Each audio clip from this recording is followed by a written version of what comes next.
Hello and welcome to our London History Podcast, where we share our love of London, its people, places and history. This podcast is designed for you to learn things about London that most Londoners don't even know, all in 20 minutes. I am your host, Hazel Baker, qualified London tour guide and CEO of LondonGuidedWalks.co.uk. Our walking tours are for those who love London and want to make the most of their time here, no matter whether it's for a weekend or a lifetime. We aim to deliver insightful and well-prepared London guided walks with enthusiasm and professionalism. And in this podcast, we try to do the same. If you enjoy what we do, then please rate and review. You can become a patron for as little as £5, and that's where we share additional videos of the interviews with you, plus lots of other unique content. You help us keep this podcast advert-free. You can access the show notes, including some photos and links to recommended reading, all on our website, londonguidedwalks.co.uk/podcast, and look out for episode 67. Get that cup of tea, put your feet up, and enjoy. When talking about street names, what I thought would be rather useful for you is to have a map so you can have a look at the areas that I am talking about, and I've included those in the show notes for you as well. So, of course, today's theme is unusual street names, and this is the food edition. Our first food is perhaps the most contested, forbidden ingredient on a pizza: the pineapple. Pineapple Court is in SW1, Southwest 1, and it's tucked away just south of Buckingham Palace. The pineapple, as they were first known, pine apple, was introduced in England in the 17th century. It was a rare and vastly expensive fruit, which became a popular symbol for wealth, as they first had to be imported from the Caribbean. Pineapples were used on signs, such as like pubs and confectionery shops, and on churches and galleries. If you look up on the National Portrait Gallery, you'll be able to see some huge pineapples. And also on fences in London squares. Granville Square comes to mind. There was a pub in Pineapple Court, just like there is now, and in 1750, a sailor who was a regular customer returned from his travels from across the seas and brought back a pineapple for the landlord. The pub landlord loved the tropical fruit and hung its leaves on the door, after which the pub became known as the Pineapple. When you start looking, you'll find in London there are quite a few streets named after pubs. If you wanted to make your pizza an Hawaiian, you'd have the pineapple already, and now you need a bit of ham. And this is where we go to Ham Yard in W1. Ham Yard gets its name from a once popular 18th century tavern. The full name of this Piccadilly pub, built in 1730, was Ham and Windmill. And yes, there was indeed a working Tudor windmill here all the way up until about 1780, hence Great Windmill Street round the corner. And when you're there, you can see that Great Windmill Street is uphill when going north. The Ham and Windmill Tavern was renamed the Lyric in 1890 and still stands there today. Where the ham part of the pub name comes from does remain a mystery. The word ham doesn't just have connections with the shoulder or buttock of a pig, but is also used to describe an actor whose style of acting is artificial and old-fashioned, often using movements and emotions that are too obvious. Hence the term to ham it up. Considering the number of theatres in the West End at the time, including the Little Theatre, now rebuilt as the Haymarket, having been built in 1720, a little bit further down said hill, I'd put my money on that being the inspiration for its original ham name. If you don't like ham on a pizza, perhaps you prefer it in a sandwich. And talk about coincidence, for our food theme at least. Ham Yard was once the congregation point for London's sandwich men. These sandwiches were nothing to do with food, but were the walking billboards of the 19th century. You may have seen photos of them. I'll put a link in the show notes. London sandwichmen were the result of a tax on advertising posters. They would walk the main streets of London from morning to night with their boards high above their heads, secured to their shoulders by iron slips and a strap. It couldn't have been the most comfortable of jobs out in all weathers, tour guide here, especially with the high winds pushing against the board. Sandwichmen generally worked 12-hour shifts from 10 a.m. to 10 p.m. with a single break. There is a Victorian advert from 1899 for Reynolds Newspaper Christmas Fund for a Sandwichmen's Fund, with a Christmas dinner for the, and I quote, hopeless, penniless and friendless workers. Charles Dickens doesn't seem to be too keen on these sandwichmen, for he described these advertisers as a piece of human flesh between two slices of pasteboard. You can still see sandwichmen and women around, particularly the Piccadilly, Oxford Street kind of area. In living memory, perhaps the most famous human billboard was Stanley Owen Green, known as the Protein Man. He patrolled Oxford Street for 25 years, between 1968 and 1993, with a placard recommending protein wisdom. Do you remember seeing him? And yes, I know we're doing street names, and you won't be disappointed because there is indeed a street called Sandwich Street, and it's in WC1. Keep your eyes peeled for when you're on Ian's King's Cross Walk, because you do walk past it. John Montagu, the first Lord of the Admiralty and the fourth Earl of Sandwich, is widely believed to have invented the sandwich. Surely, such a simple combination of meat and bread needn't be invented? Well, here's the story. As with other men of his station, the Earl of Sandwich liked to gamble. It's said that in approximately 1762, the Earl was having a particularly long game when he became hungry. He asked for meat to be served between two slices of bread to avoid interrupting the gambling game and also from dirtying his hands whilst playing. Montagu enjoyed the meat and bread so much that he often ate it whilst out. This novel way of eating with one's hands grew popular in London society circles, and when they ordered the same as sandwich, and the name stuck. Surely the Earl was hardly the first to put some meat between bread. In 1738 to 39, when he was a young man, he embarked on a grand tour, which was what all the gentlemen of good breeding seemed to do back then. He travelled around continental Europe, as well as visiting some more unusual destinations such as Greece, Turkey and Egypt. They were all part of the Ottoman Empire at the time. And he surely would have been served meze, where platters of cheeses and meats were served with flatbread. The first sandwich sighting occurred on the evening of 24th of November 1762 at the Cocoa Tree Club on the corner of St James Street and Pall Mall in London. Edward Gibbon wrote, "That respectable body affords every evening a sight truly English. 20 or 30 of the first men in the kingdom, supping at little tables upon a bit of cold meat or a sandwich."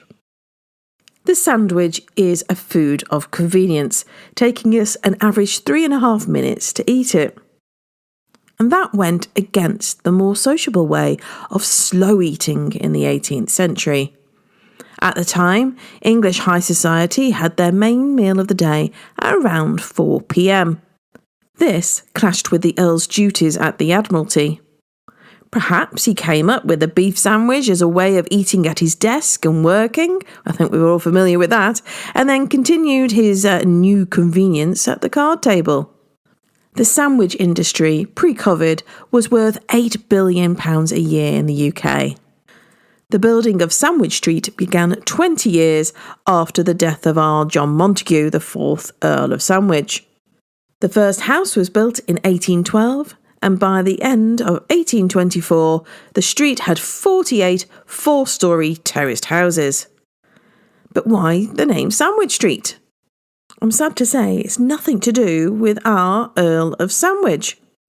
The street was part of Skinner's Tonbridge estate, acquired by Sir Andrew Judd in the 17th century, who vested it in the Skinner's Company as trustees for the benefit of the Tonbridge School in Kent. Sandwich is a town in Kent. And Sandwich Street was originally called Hadlow Street, presumably named after the town Hadlow, which is also in Kent. The street was renamed in 1841. Perhaps James Sherman and his wife Mary were to blame, as they were prosecuted for keeping a brothel in Sandwich, late Hadlow Street, as described in the Times of the same year. I don't know about you, but I'm getting a little thirsty. A glass of water would be really good right now. But where would Londoners get their water from? Well, let me introduce you to Flask Walk in Hampstead. And yes, there's a pub there called the Flask. The name comes from an important activity that occurred here, and that was bottling up of water from the Chalybeat Wells of Hampstead, around 100 or so yards up the hill. You can't see the source now as it was filled up in the 1880s, but this bottled water was sold to Londoners.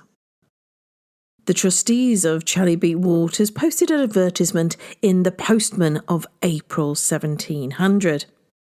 It highlights that the Chalybeat Waters at Hampstead were carefully bottled up in flasks and sent to Mr. Phelps' apothecary at the Eagle and Child in Fleet Street every morning at the rate of 3d per flask.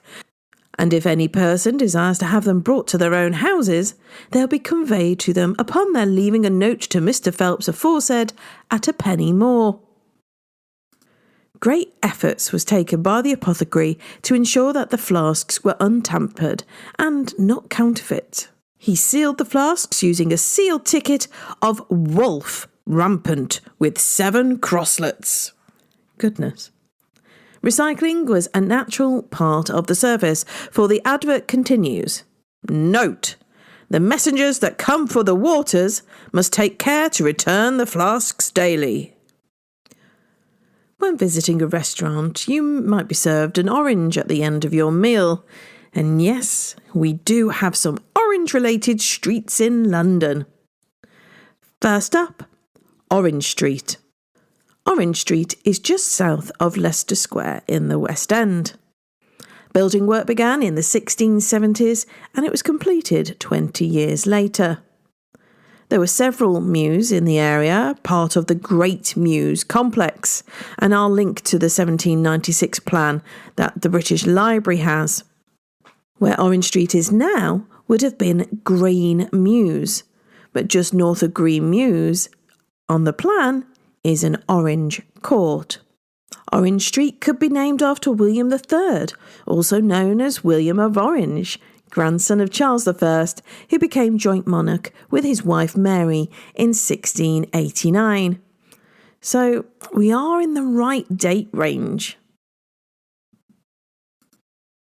There is an Orange Yard just between Charing Cross Road and Greek Street in Soho.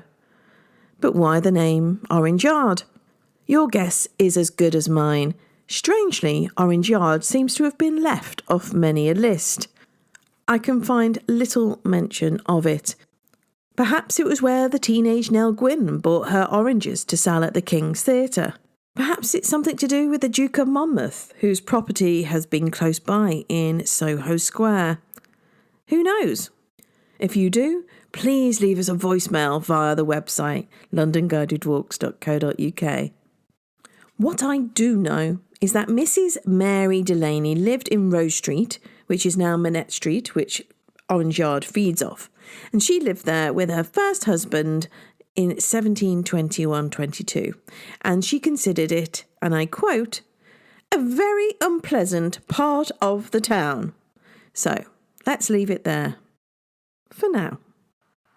We have a third orange in London, and this one is in Pimlico. It's where Ebury Street meets Pimlico Road, and I'll include that again on the map. And it's a triangular-shaped paved area where a bronze statue of an 8-year-old Mozart by Philip Jackson stands. For many years, this triangle of land was known as Pimlico Green, but was renamed Orange Square, thought to have derived from a tavern called the Orange or Royal Orange, which was a coffee house, tea garden, and latterly a private theatre, which was then displaced by St Barnabas Church. However, opposite the church is now the Orange Public House and Hotel. Thanks to our very own Westminster guide, Mark Unsworth, for solving this mystery. The name does seem fitting now, especially since there's a farmer's market there, held every Sunday. And I did find a light-hearted article in the New York Times about the square, which I will link to in the show notes. Well, after all of that excitement, I think a glass of wine is in order. Unsurprisingly, we are not short of options, but why not go to Wine Office Court?